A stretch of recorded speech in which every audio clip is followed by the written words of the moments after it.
Tout ce que nous demandons, c'est que le village d'Abidjan à Djamé reste et demeure dans son entièreté. Voilà. Voilà en succinct la volonté du village d'Abidjan à Djamé. Le village d'Abidjan à Djamé n'est pas contre le développement, mais au contraire. Comme je le disais, nous avons tout donné. Nous avons sacrifié. Nous sommes un sacerdoce. Là, je le dis. C'est pour cela que je me permets de dire que nous avons besoin d'orientation. Nous avons besoin d'un cœur qui parle. Parce que nous sommes votre peuple. Sur ce, je voudrais une fois de plus, avant que le président ne parle, d'ovationner le président d'avoir foulé ici le sol d'Abidjan Djamé.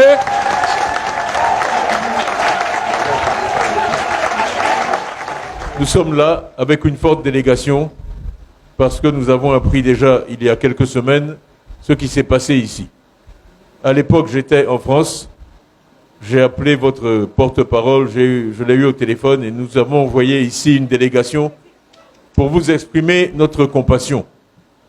Et je veux dire d'entrée de jeu que notre démarche n'est pas politique. Notre démarche n'est pas politique.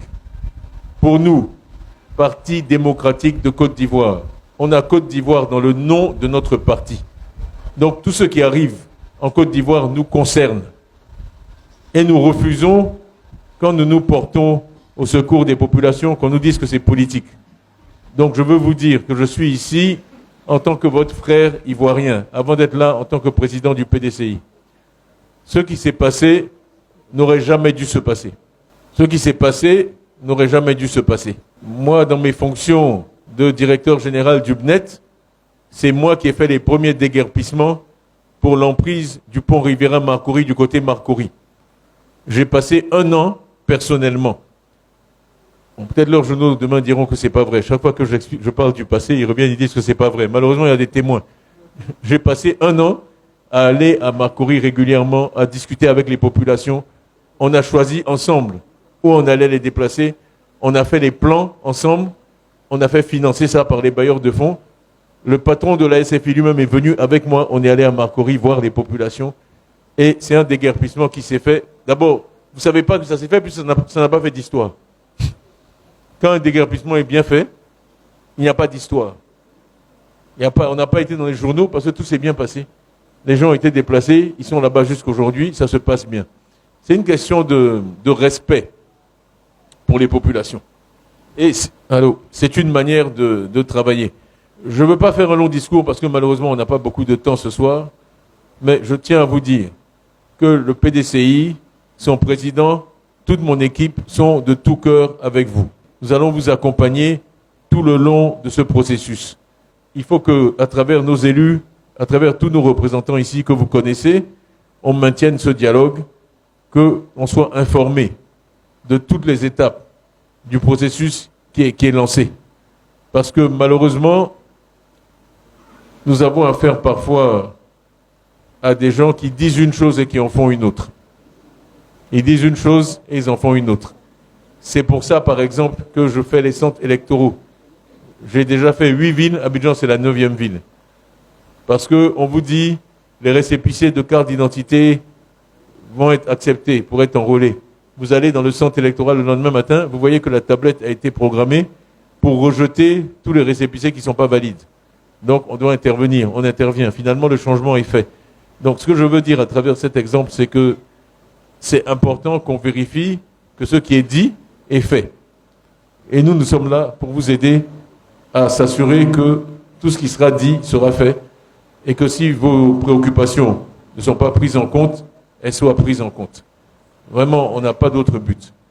Maintenant, le deuxième message que je peux vous donner, c'est que la réponse à beaucoup de ces problèmes, et là maintenant je vais rentrer dans un discours politique, la réponse à beaucoup de ces problèmes, c'est le bulletin de vote. La réponse à beaucoup de ces problèmes, c'est le bulletin de vote. Il faut juger les dirigeants à leurs actes, pas à leurs paroles. Et il faut faire en sorte d'élire des gens dont les actes sont cohérents avec leurs paroles. Et ce que je représente au PDCI, c'est cette promesse-là. Nous ne faisons pas de promesses en l'air, nous ne faisons pas de promesses vides. Ce que nous faisons, nous le disons, et on le prouve par notre présence. Vous voyez, le fait que je sois ici, avec une délégation aussi forte, on a dit que c'était la première visite d'un président du PDCI ici. Je peux vous promettre une chose, et ça je suis sûr de tenir ma promesse, ce n'est pas la dernière.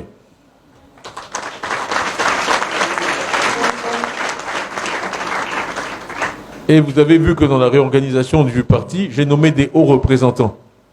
Et il y a ici Abi Raoul, qui est mon haut représentant pour Abidjan. Pourquoi j'ai nommé, voilà, on peut l'applaudir.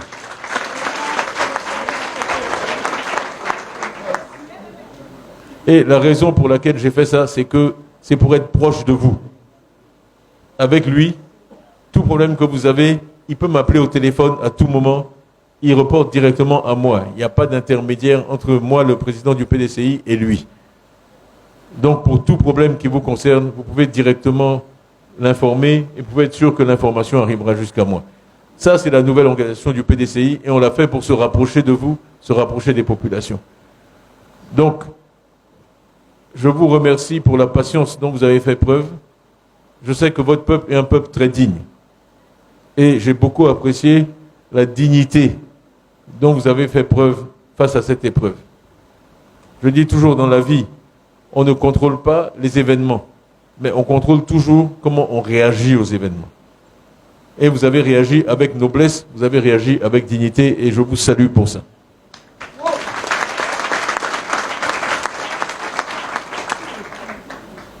Et donc, face à ce malheur, je répète, vous pouvez compter sur nous, compter sur notre solidarité, sur notre présence. Nous sommes là pour vous défendre et je vais travailler avec toutes mes équipes très fort pour qu'à partir de novembre 2025, nous soyons au pouvoir et que nous n'ayons plus jamais sur notre beau pays de Côte d'Ivoire à avoir des réunions comme celle de ce soir. Merci beaucoup. Ça s'applaudit, s'il vous plaît. On se lève pour applaudir, Monsieur le Président. Vraiment. Merci beaucoup, Monsieur le Président. Merci.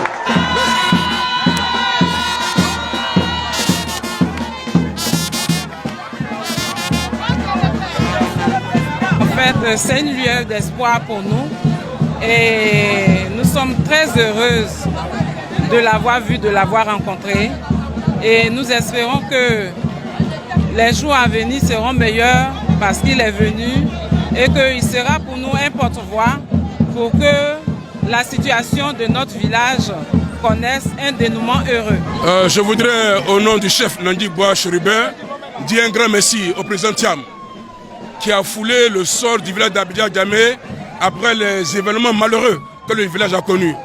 Ce message, il a été clair, c'est d'amener les gens à s'enrôler. Parce que, comme je disais, la première bataille électorale, c'est l'enrôlement. Donc, nous voulons lancer un cri de cœur à toute la population d'Abidjan-Djamé de se faire enrôler. C'est à la suite de ça que la victoire sera au bout. Nous disons merci au président Thiam d'avoir vraiment accepté de partager ces moments forts avec nous. Il a pleuré avec nous, il s'est réjoui avec nous. Les prières du village l'accompagnent dans sa mission qui est celle de devenir le président de la République de Côte d'Ivoire. Et toutes nos prières l'accompagnent pour cela.